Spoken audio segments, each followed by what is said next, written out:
के द्वितीय अध्याय के द्वितीय वल्ली के 11वें मंत्र को सुनते हैं। सूर्यो यथा सर्वलोकस्य चक्षुर्न लिप्यते चाक्षुषैर्बाह्यदोषैः एकस्तथा सर्वभूतान्तरात्मा न लिप्यते लोकदुखेन बाह्यः। जिस प्रकार समस्त ब्रह्मांड का प्रकाशक सूर्य देवता लोगों की आँखों से होने वाले बाहर के दोषों से लिप्त नहीं होता, उसी प्रकार सब प्राणों का अंतरात्मा एक परब्रह्म परमात्मा लोगों के दुखों से लिप्त नहीं होता, क्योंकि सब में रहता हुआ भी वह सबसे अलग है। गीता प्रेस की व्याख्या कहती है, एक ही सूर्य संपूर्ण ब्रह्मांड को प्रकाशित करता है। उसका प्रकाश प्राणी मात्र की आँखों का सहायक है। उस प्रकाश की ही सहायता लेकर लोग नाना प्रकार के गुण दोषमय कर्म करते हैं, परंतु सूर्य उनके नेत्रों द्वारा किए जाने वाले नाना प्रकार के बाह्य कर्म रूप दोषों से तनिक भी लिप्त नहीं होता।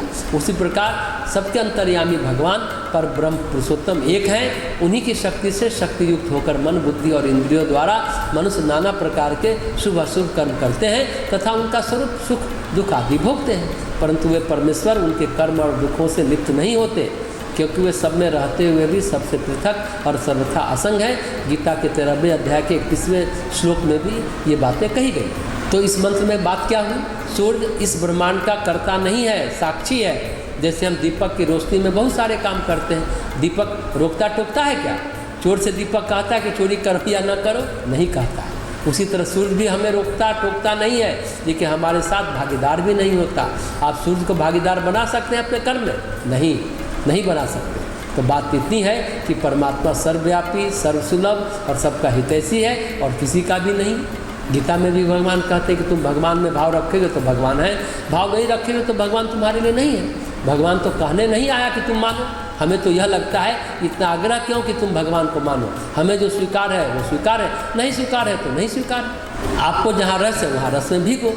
आपको रस है भीड़ में, आपको रस है आपकी मान्यता में, आपको रस है अपनी प्रतिष्ठा में। इसका मतलब है कि आपका रस पतंजलि के योग सूत्र में नहीं है। अगर आपको पतंजलि के योग सूत्र में रस है, आप उनके एक सूत्र में रम सकते हैं, योगास चित्त वृत्ति निरोधा।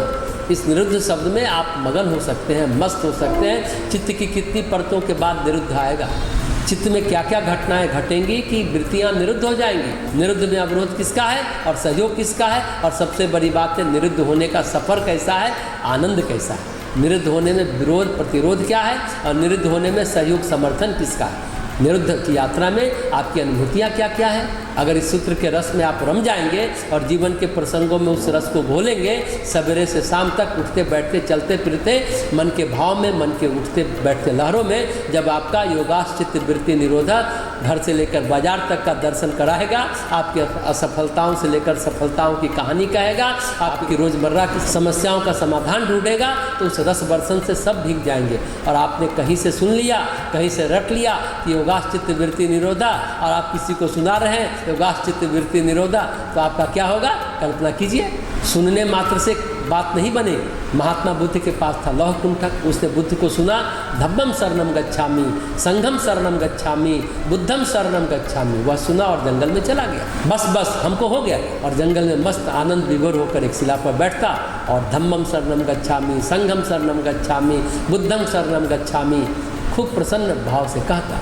चिड़िया चहचहाती, पशु पक्षी सुनते, और यहाँ तक कि देवता भी आकाश से फूल बरसाते और उसके प्रवचन से पूरी प्रकृति मुस्कुराने लगती।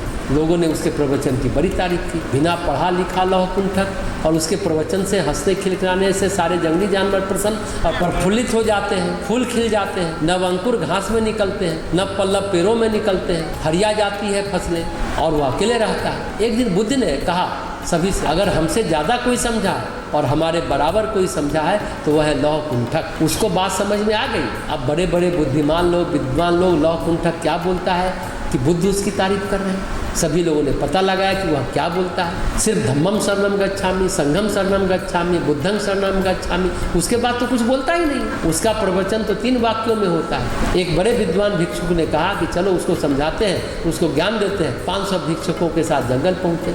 लौह कुंठक को कहा मैं तुमको समझाता हूँ बुद्ध के वचनों का मर्म। तो उसने कहा हाँ समझाइए। 2-4 घंटे तक विभिन्न प्रकार के तर्क, उदाहरण, उद्धरण देकर बड़ी अनूठी व्याख्या की।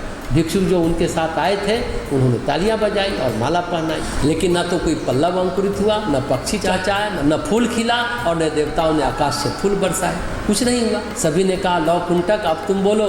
जैसे ही लौ कुंठक बोला आसमान का रंग बदल गया, सारे पक्षी चहचहाने लगे, सारे पशु आकर इकट्ठे होने लगे, सिंह और हिरण दोनों साथ साथ बैठ गए, देवताओं ने फूल बरसाए। तो जो बुद्धिमान विद्वान भिक्षुक आए थे वो बोले ये कैसे संभव है, किस तरह से संभव है, ऐसा तुमने क्या कह दिया है। बुद्धि के पास पहुँचे सभी और कहा घटना तो सच्ची है।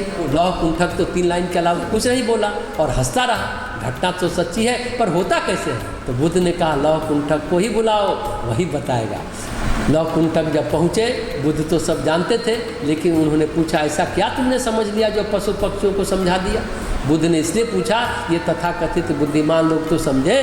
तो लौह कुंठक ने कहा आपने कहा धम्म, हमने समझा प्रकृति के साथ परमात्मा के साथ एकता के सारे रास्ते खुलते हैं, चित्त निर्भर होकर उधर की ओर चल देता है, हमें धम्म का पथ यही समझ में आया। फिर बुद्ध ने कहा तुमने तो कोई 100-200 लोगों को इकट्ठा नहीं किया, फिर संघ का अर्थ क्या समझते हो। लौह कुंठक बोला महाराज ये 5 तत्वों से बना हुआ शरीर संघ है, 10 इंद्रियों से बना यह शरीर संघ है, 5 प्राणों से बना यह प्राण संघ है, मन के आयामों और वृत्तियों से बना मन संघ है, समूचा का समूचा व्यक्तित्व संघ। इस संघ से जो जुड़ती है प्रकृति की ऊर्जाएं, रश्मियाँ, लहरें, ऊर्जा की तरंगे, वो सारा संघ। जब मैं बोलता हूँ संघम शरणम तो सारा संघ एक साथ बोल उठता है, पशु पक्षी सभी संघ में ही तो हैं। फिर महात्मा बुद्ध बोले बुद्धम शरणम का क्या अर्थ तुम समझे। जो प्रकृति के साथ एकात्मता प्राप्त कर लेता है महाराज, परमेश्वर उस पर स्वाभाविक कृपा करते हैं और वह आत्म तत्ववेत्ता होकर के सम्यक संबुद्ध हो जाता है, चेतना के शिखर पर आनंदित हो जाता है। जहाँ मैं हूँ वहाँ आप है और जहाँ आप है वहाँ मैं हूँ, जो आप है वही मैं हूँ और जो मैं हूँ वही आप है। फिर आप हमारे हृदय से दूर कहाँ हैं, आपसे एकता स्थापित करके आपके शरणागत हो जाता हूँ। तो जब लौह कुंठक बुद्ध के सामने सबको बोला तो बुद्ध ने सबसे पूछा कौन समझा कि लौह कुंठक ने क्या कहा। तो बोलना एक बात है, उसका मर्म समझकर हमें आनंदित होना दूसरी बात है।